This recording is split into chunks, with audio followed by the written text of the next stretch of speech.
Bab 23 Novel Kaisar Naga Abadi. Maju bersama impian seorang pemuda. Keesokan harinya, Lu Ming pergi ke perpustakaan keluarga Lu dan memilih teknik seni bela diri tingkat kuning inferior untuk QUA. Itu adalah teknik jedik laut. Lu Ming tidak cukup picik sehingga enggan berbagi teknik naga perang sejati dengan QUA. Sebaliknya, itu karena teknik ini lebih cocok untuk pria karena sangat kuat, jadi tidak pantas bagi QUA untuk berkultivasi. Jika tekniknya tidak cocok, tidak masalah seberapa unggul teknik tersebut, karena terkadang teknik tersebut malah menghasilkan lebih banyak keburukan daripada kebaikan. Teknik jedik laut lembut namun tegas, sehingga sangat cocok dengan QUA. Lu Ming juga memilih teknik pedang cahaya anggun, yang merupakan teknik seni bela diri tingkat kuning rendah, untuk QUA. Sekarang, tidak ada seorang pun yang berani mengucapkan sepatah kata pun saat dia memilih teknik seni bela diri. Setelah Lu Ming memilih teknik seni bela diri, dia menuju ke aula Elisir untuk membeli sejumlah pil Dragon Tiger untuk membantu budidaya QUA. Saat dia membeli pil Dragon Tiger, dia mengetahui bahwa Mulan tidak lagi berada di aula Elisir. Menurut staf dari aula Elisir, Mulan telah kembali ke sekte pedang mistik. Posisi Mulan sebagai ketua aula Elisir hanyalah sebuah ujian. Sekarang setelah persidangan selesai, tentu saja, dia kembali ke sekte pedang mistik. Setelah menyerahkan teknik dan pil seni bela diri kepada QUA, Lu Ming kembali ke kamarnya dan memasuki kuil tertinggi. Dia mengkonsumsi pil kondensasi Qi dan mulai berkultivasi. Sama seperti pil lainnya, setelah dia menelan pil kondensasi Qi, kekuatan yang kuat terpancar dari tulang punggungnya dan mulai menyerap khasiat obat dari pil tersebut selain memurnikan kotoran dari pil tersebut. Lu Ming kemudian mengubah masuknya energi murni menjadi Qi esensial. Pil kondensasi Qi adalah pil tingkat kedua inferior yang lebih kuat daripada pil harimau naga. Namun, itu tidak ada apa-apanya jika dibandingkan dengan pil jiwa roh. Kultivasi Lu Ming berkembang tanpa jeda. Namun, esensial Qi-nya 2 kali lebih padat dari esensial Qi normal. Jika dia ingin memperbaikinya, dia akan membutuhkan lebih banyak energi, tepatnya, sekitar 3 kali lipat jumlah esensial Qi normal. Itu berarti jika dia ingin meningkatkan kultivasinya, dia perlu menghabiskan 3 kali lipat jumlah energi yang dibutuhkan orang normal. Tidak ada jalan lain. Menjadi kuat berarti dia harus berusaha lebih keras. Setelah 10 pil kondensasi Qi disempurnakan, kultivasi Lu Ming meningkat dari pemula di alam prajurit kelas 3 menjadi pemula di alam prajurit kelas 4. Harganya 20.000 tael perak, tetapi Lu Ming hanya naik 1 tingkat. Itu jelas merupakan sebuah kemewahan, sesuatu yang tidak mampu dimiliki oleh orang lain. Bahkan murid elit keluarga Lu hanya bisa menebus 2 pil kondensasi Qi dalam setahun. Lu Ming tidak puas dengan angka ini. Setelah dia menghabiskan 10 pil kondensasi Qi, dia mengunjungi aula Elisir lagi dan membeli 30 pil kondensasi Qi sekaligus. Dia mendapat diskon 10%, jadi totalnya 54.000 tael perak. Dalam sekali jalan, hanya tersisa sekitar 15.000 tael dari 130.000 perak yang ia peroleh dari bajak laut Semuki. Lu Ming melanjutkan kultivasinya setelah membeli pil. Pada tahap budidaya selanjutnya, dibutuhkan energi yang lebih besar. Setelah Lu Ming menyempurnakan semua 30 pil kondensasi Qi, budidayanya berkembang menjadi pemula di alam prajurit kelas 6. Lebih dari sebulan telah berlalu setelah dia mengkonsolidasikan yayasannya. Hanya tersisa setengah bulan sebelum hari ketika sekte pedang mistik membuka pintunya untuk rekrutan. Lu Ming telah memperoleh banyak manfaat selama 1,5 bulan itu. Tidak hanya kultivasinya yang berkembang pesat, namun teknik budidaya seni bela diri juga berkembang pesat. Tinju naga api dan langkah ular naga dikultivasikan ke tahap kelima yang merupakan tahap penggunaan sempurna seperti dewa.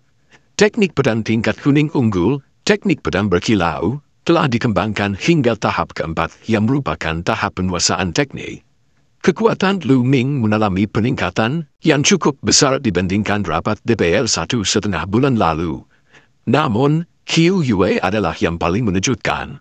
Hanya dengan teknik jedek laut dan bil naga harimau, KUL sebenarnya berhasil membuka 3 meridian ilahi selama 1,5 bulan. Lu Ming mampu membuka 3 meridian ilahi berkat bantuan teknik seni bela diri tingkat ilahi teknik naga perang sejati dan meridian darah tidak lengkap, yang aneh. Namun, meridian darah QUA belum terbangun. Dia juga mengembangkan teknik seni bela diri tingkat kuning inferior dengan kecepatan yang menakutkan. Meski begitu, Lu Ming dan Li Ping tidak diragukan lagi berbahagia untuknya. Pada hari itu, Lu Ming bersiap untuk bergerak dan berangkat ke sektor pedang mistik. Ibu, ini 10.000 uang kertas perak. Simpan untuk digunakan di masa mendatang.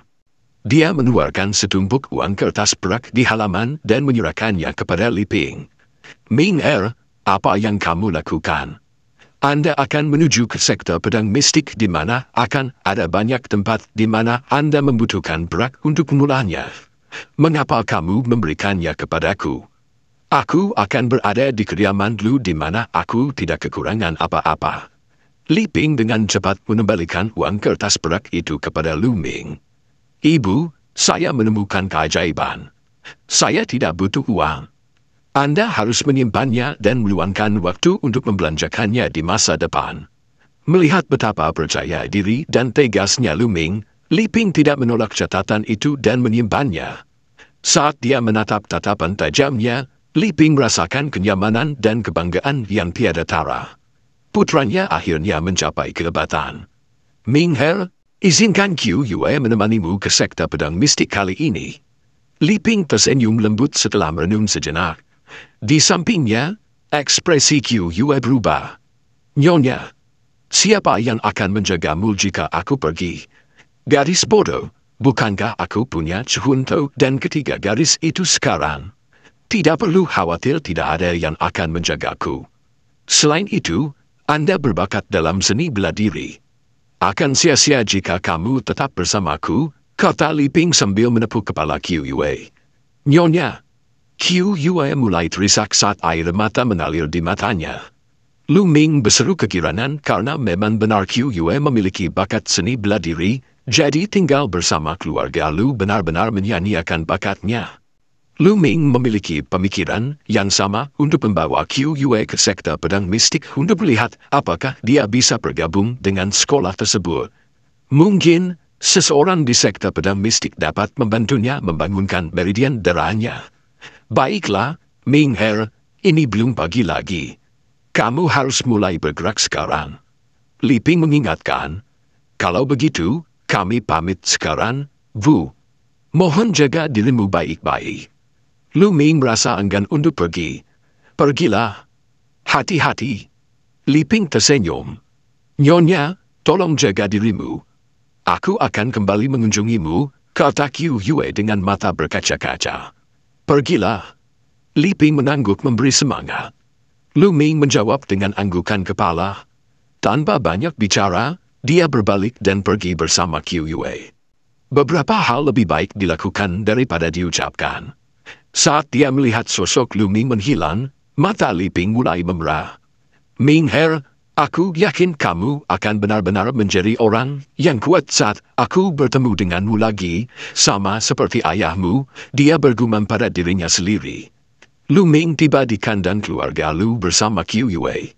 QUA tidak pernah belajar menunggang kuda, jadi mereka hanya menambil kuda bersisik hijau dan meninggalkan kota.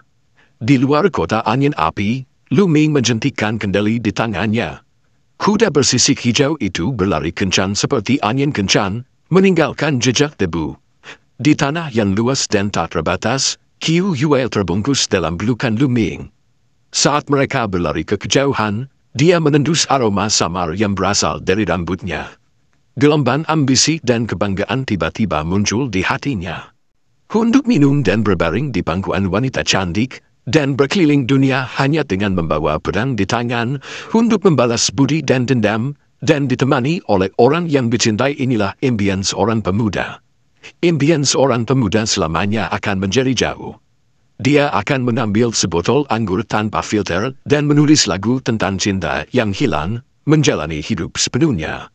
Dia akan menjadi pahlawan yang menjelajahi daratan hanya dengan membawa pedang di tangan dan harga dirinya sekuat darahnya menyebar ke seluruh daratan.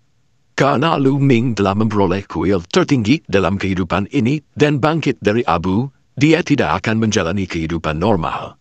Kota Angin Api hanyalah permulaan, dan sekte pedang mistik bukanlah akhir. Hidupnya ditakdirkan untuk diisi dengan tindakan.